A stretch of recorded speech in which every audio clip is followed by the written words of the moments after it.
লা ইলাহা ইল্লাল্লাহ, লা ইলাহা ইল্লাল্লাহ, লা ইলাহা ইল্লাল্লাহ মুহাম্মাদুর রাসূলুল্লাহ, লা ইলাহা ইল্লাল্লাহ মুহাম্মাদুর রাসূলুল্লাহ।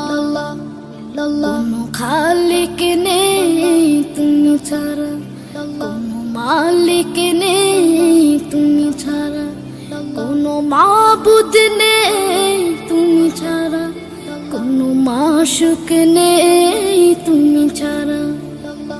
এই জীবন